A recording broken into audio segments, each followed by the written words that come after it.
The basic FlipBooKit comes with an animation from Edward Muybridge's Horse Studies. A number of other artists' animations are available to purchase on the FlipBooKit website, but I'm going to show you how to make your own custom flip cards. There are a number of ways this can be done, including using videos, stop motion, and handmade illustrations. In this tutorial, I'll show you how to make videos with a camera or phone, edit the video down, use the Maker tool on the website to process and choose the frames you want, and put it all together using printable labels and blank cards available from FlipBooKit.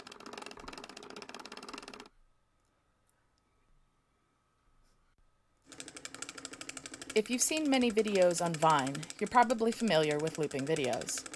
Any video can be repeated, but there are a few things to keep in mind if you want it to appear seamless. Think of a video loop as a circle. By the end, everything should be back as it was in the beginning. In this loop, a person moving in a circle ends in the same location and body position as at the start. Another possible loop point is an empty scene, where you enter and exit during the loop. Other examples of videos that will work well for this include doing a repeated motion like a dance, moving from one side of the screen to the other, or falling down and standing up again. It's a good idea to make a quick plan of what you want to make, especially if it's going to be stop motion or illustrated.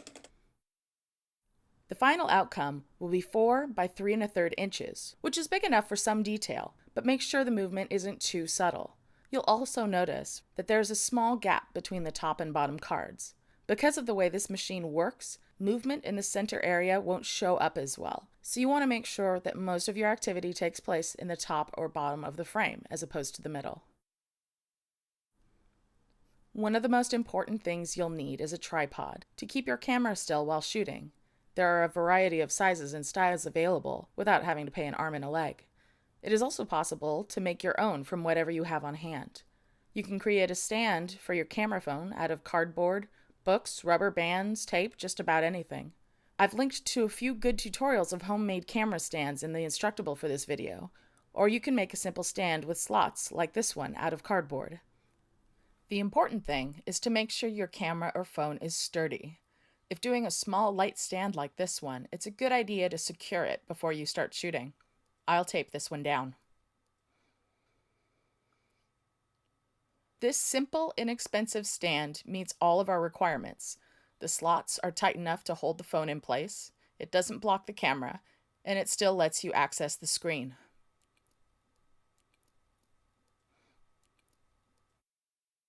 Set up your camera in a clear area with a solid backdrop.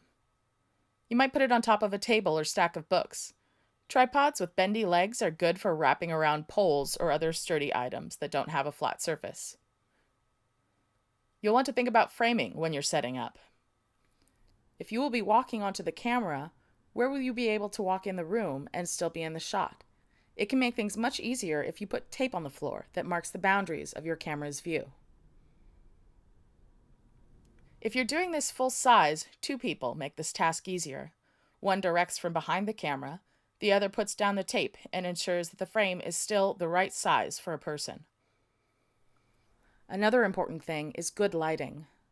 Shooting in a well-lit room will get you far, and a couple lamps can give you plenty of additional light right where you want it.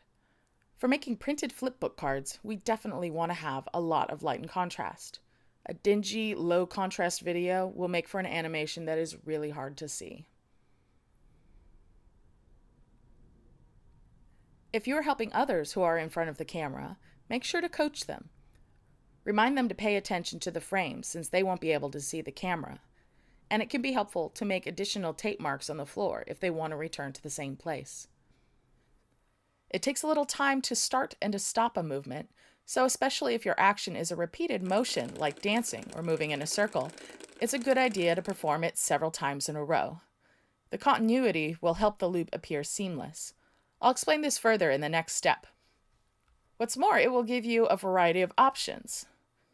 It's easier to shoot several versions the first time than to set up again and reshoot.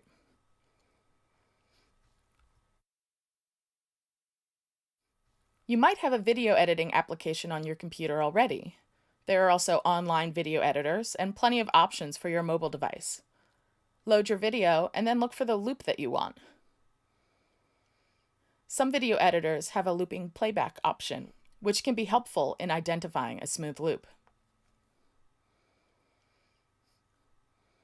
You'll want to select between 3 to 7 seconds. The Maker tool will pull out the correct number of frames for your FlipBooKit from any length video, so focus more on capturing just the right clip. Trim the video down to exactly the part you want. If you're trying for a smooth loop of a continuous motion, this is where filming the motion several times in a row comes in handy. It's a good idea to select start and end points that are in the middle of an already started movement. You can adjust the end until you find a frame that looks just like the first one. Save or copy the video to a new file and export it.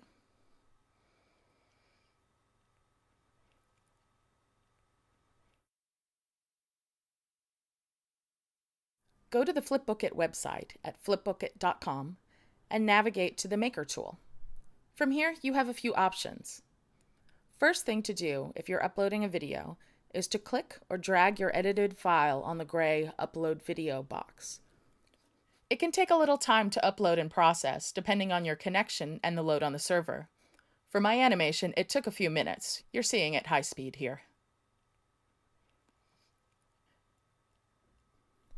When it's finished processing, you'll see a low-resolution preview.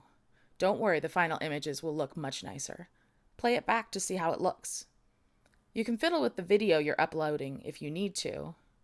Or, if you don't like the frames it shows, you can tell the tool to retry and grab some new ones. If everything looks the way you want it, click the button to create your printable template. It will generate a PDF that you can download.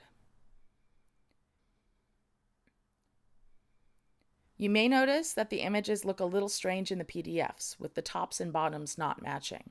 This is normal. I'll show you why it does this in a few steps.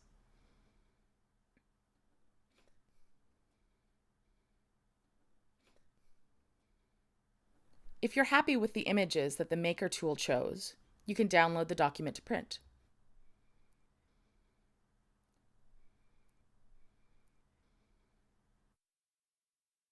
If you'd like to play with the images, you can download your animation as individual frames and edit them in your software of choice.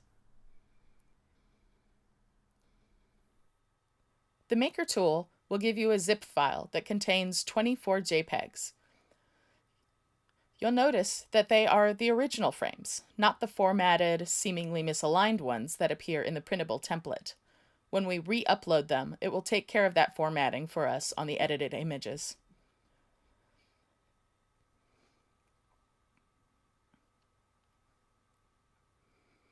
In this case, I'm going into Photoshop to edit out the wire my figure hangs on, so that it appears it's flying without support. I'm doing this with all of the images that I have that include that wire.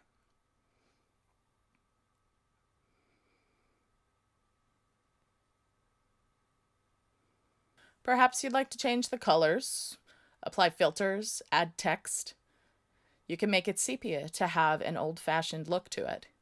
You can draw on it. See what other ideas you can come up with.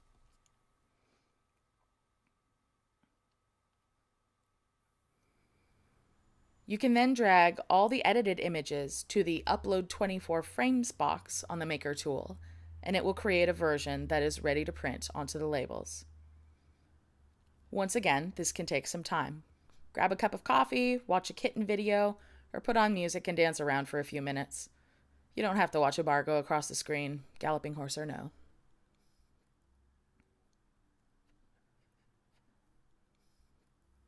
Now the preview shows me an updated version of the animation, and I can see that my figure no longer shows the attached wire. When you're happy, click Looks Great.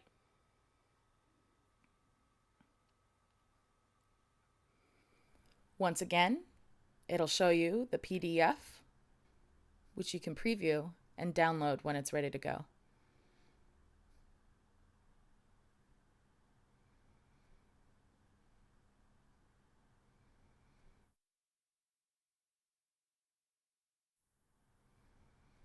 Load the labels into a printer and print the PDF you downloaded from the web tool.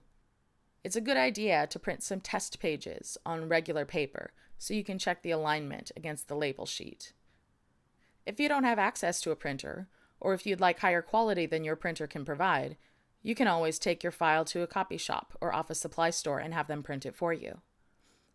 If you don't have a color printer, you can even print it in black and white and color the images after you've printed them. Now it's time to attach your printed labels to the cards. I mentioned before that this misalignment of the top and bottom of these images is normal. This is because each label goes onto both sides of a single card. The top and bottom halves of each picture actually belong to different frames. It can be a little difficult to align these labels evenly if you peel them all the way off, so I'll show you a method that makes it a bit easier. First, peel the bottom half of a label from the backing and fold it up to meet the upper edge of the label. We're simply folding it in half with the sticky side out and giving it a nice crease. Don't take the top part of the label off the backing yet. Next, take a card and align the edge right next to your crease, and align the sides of the card to match the sides of where you pulled up the label. Hold the card in place with one hand and use the other to smooth the folded part of the label onto the card. Next, peel the rest of the label off, flip it so that the sticky side is up. Keeping the edge pressed to the table, hinge the card down until it meets the other side of the label and smooth it in place. The trick for this method is making sure you place your card precisely before folding the label down, right against the crease, and paying attention to aligning the sides using the backing as a guide. It can take a little practice to get it right, but it will give you consistently placed labels, which will give you a better animation in your FlipBooKit. The ideal is to have the images completely centered on your labels, but if your printer printed close to the images but not completely aligned with the label sheet, don't worry too much. The eye is forgiving. You still want to make sure that when you fold your labels in half to attach them, you line the bottom edge of the label up with the top of the label, not the top of a slightly off image. If you wind up with any wrinkles, just run your finger over it until it smooths out. You should wind up with 24 cards with your printed labels on them. Make sure that they're all in order. Next, we're going to insert the cards into the spindle holes. If you've watched my assembly video, you might have made these marks on your spindles, which are made next to every 6th hole and help you put your cards in straight.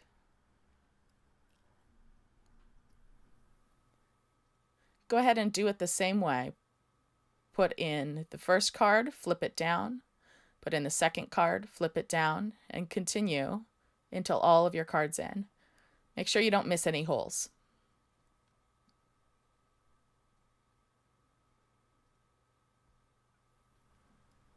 And there we are, a custom animated FlipBooKit.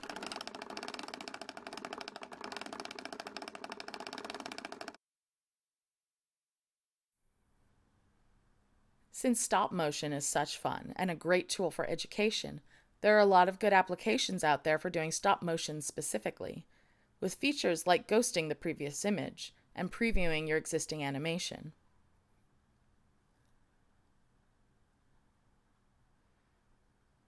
Make sure to check out FlipBooKit's Instagram page to see a ton of animations that others have done and to get some more inspiration. And of course, make sure you share your creations.